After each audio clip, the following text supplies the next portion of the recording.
Panchtantra 1-5 PDF. Panchtantra Tales.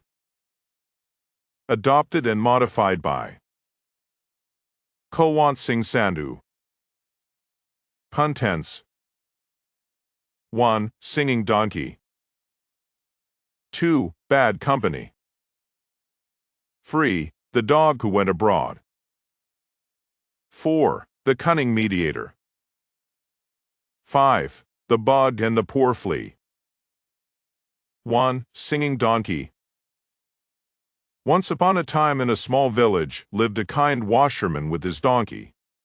The washerman used to wash clothes in the morning and carry them on the donkey's back in the evening. During the night, the washerman used to set the donkey free so that he could eat grass from the field nearby. The donkey was very loyal. Even after getting free, he used to eat till his stomach was full and return back to the washerman before sunrise. Sometimes the donkey used to travel to the far fields to sneak into others' farms and eat their fruits, vegetables, and other crops. One day, while grazing, the donkey saw a jackal in the fields. They both became friends instantly and began spending time together. They both used to meet during the night and wander into fields till sunrise. While the donkey used to graze green grass, the jackal hunted for small prey. Both of them became best friends. They used to do mischief together. One night the jackal told the donkey that he saw a field full of fresh and juicy vegetables and yellow corns near the village end. The jackal said, "I am sure the farm has enough corns to satisfy your hunger for days, and I could even find some good prey, maybe a small hare." A cornfield. Both of them agreed to the plan and went to the farm at the end of the village. The donkey saw the farm full of corns and jumped with joy. The donkey didn't waste any time and began feasting on the corns. The jackal also began looking for something to eat. After a few hours, both of them were satisfied and their stomachs were full. They decided to rest for a little while before going back home. The weather was very pleasant, the cold breeze blew, and the full moon shone brightly in the sky. The donkey said, "My friend, I am very happy today, all because of you. See, the moon is also shining so brightly today. I feel like singing my heart out now."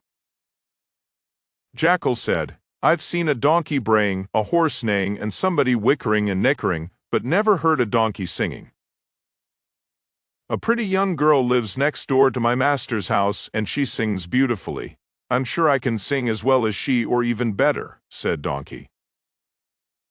The jackal replied, "No, my friend, not now. The farmer will wake up and we will be in big trouble." The donkey annoyingly replied, "What do you know about singing? You are a mere wild animal. You know nothing else than hunting and food." The jackal realized that the donkey was not going to listen and was committed to singing a song. The jackal thought smartly and said, "Fine, if you really want, you can sing as much as you want, but before that let me find a safe place to keep an eye on the farmer." The donkey happily agreed, and the jackal ran into thick grass to hide. The donkey took a deep breath and began singing out loud. His voice was so loud and harsh that it made the farmers awake. The farmer ran out on the farm with stones and sticks. As it was a full moon, he could easily spot the donkey. The farmer caught the donkey and gave him a good thrashing. The donkey was beaten so badly that he turned black and blue. As the donkey escaped the field somehow, the jackal came out and began laughing. The jackal laughed and said, "Wow, what a nice song, looks like you also got a reward for it." The donkey cried in pain and both of them went back home. Moral: everything has a time and place, just think before you act. 2. Bad company. Once, there lived a farmer named Bedta. He was a poor man and never went to school. He could count up to 20, otherwise he was completely illiterate.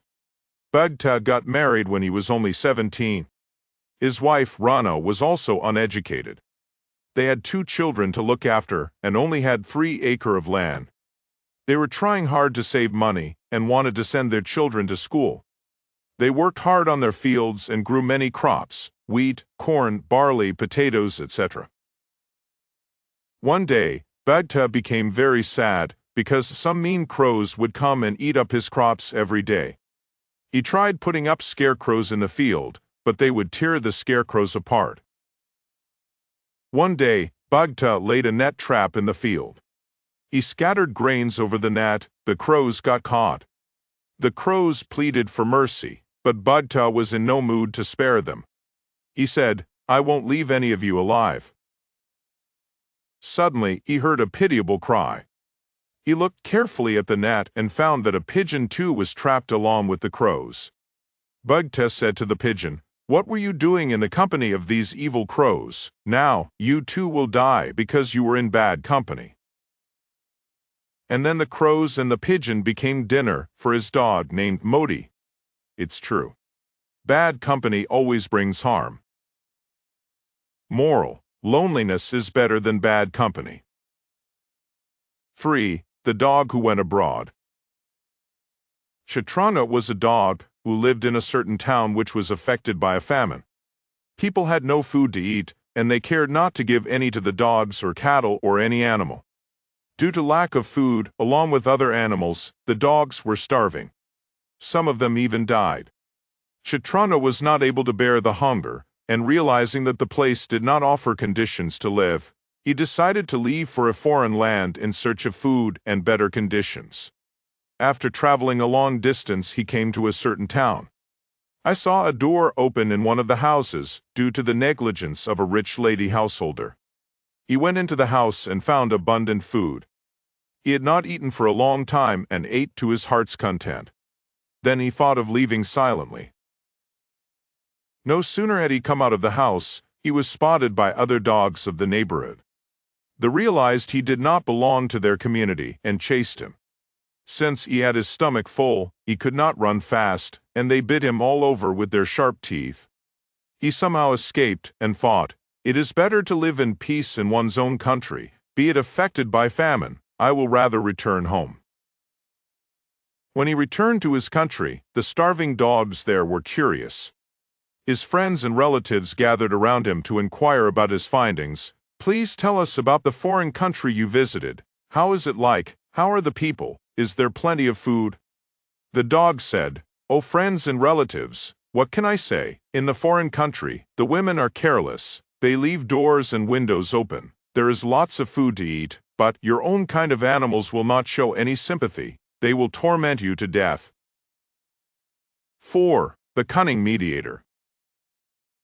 2 partridges lived in a certain tree in the jungle.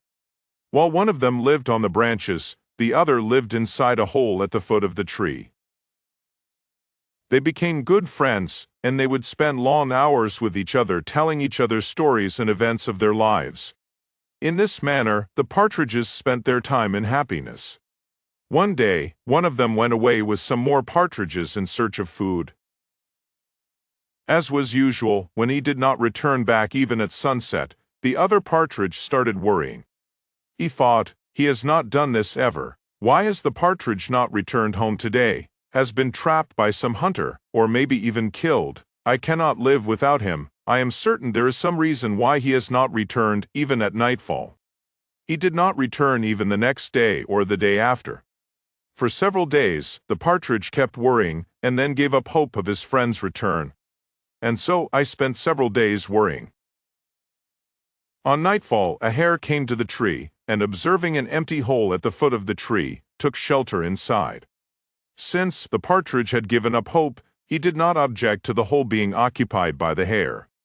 After a few days, the partridge returned. He had gone to a place where there was plenty of food to eat.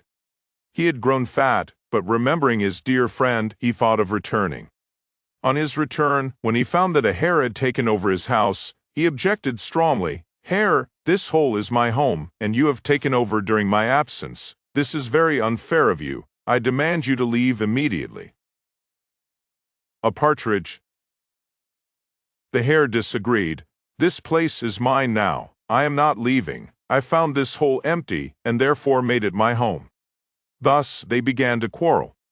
The partridge understood there was no point in quarreling with the hare, and said, "Hare, you seem to lack the basic ethics. Let us approach someone holy and knowledgeable. let someone well-versed in holy books decide who is right, and thus, who shall have the right to occupy the whole. The hare agreed, and as suggested they went to look for a holy man to settle their dispute. Meanwhile, a wild tomcat became aware that they wanted to settle their dispute through a holy man. He quickly posed as a learned animal. He held a blade of holy kusha grass in his paw and stood on the bank of a river, where he will be quickly spotted. Standing on his hind legs, with his eyes closed, he started chanting. When the partridge and the hare came across him, the hare said, "He looks holy and a learned person. Let us go and seek his advice." The partridge agreed but said, "Yes, let us seek his opinion, but he is a wild cat by birth and a natural enemy for both of us. We should be careful and speak only from a distance." As decided, they came to the wild tomcat, but stood at a distance. "Holy person, we have a dispute amongst us. Will you please settle our dispute and advise us who is right in accordance to Holy Scriptures? If you decide that one of us has sinned, you may as well eat him." The tomcat replied, "O my friends, I have denounced the violent life as it leads to hell. Non-violence is the very essence of true religion. I shall not harm any of you. However, I will hear both of you and settle your dispute with the knowledge I have gained." Both the partridge and the hare were impressed. The wild tomcat continued, "But I am old and cannot hear you from that distance. Fear not, I do not even harm a lice, bug, or a mosquito. Come close and explain the reason of your dispute. I shall make the most just settlement." With all these sayings, he won the confidence of both of them.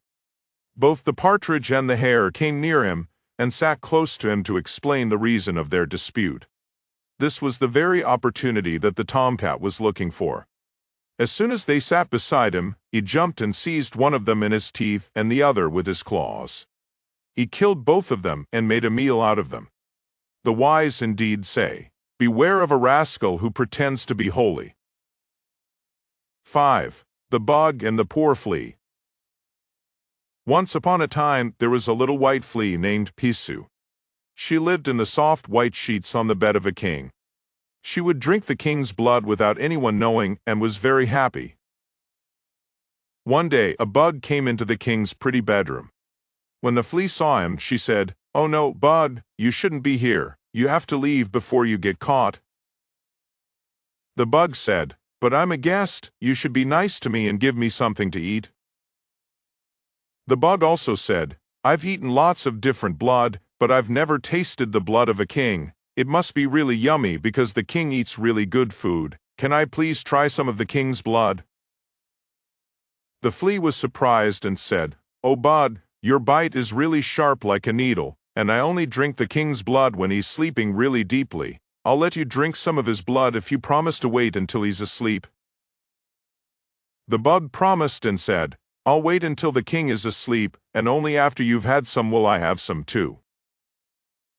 After they made this promise, the king came into his bedroom and lay down to sleep. But the bug couldn't wait and decided to take a little bite of the king even though he wasn't asleep yet. The king felt the sharp bite and jumped. He yelled at his helpers, "Hey, something bit me in my bed, find it because it already bit me." When he heard this, the bug quickly hid in a corner of the bed before the helpers could start looking for him. But the helpers looked everywhere in the bed and found the flea hiding in the sheets. They killed her right away, and then the king went back to sleep without any more problems. This story teaches us that sometimes people make promises that they don't keep. The flea trusted that the bug would wait until she had some blood before he had some too, but he didn't keep his promise and she got in trouble because of it. So we have to be careful when we trust other people's promises.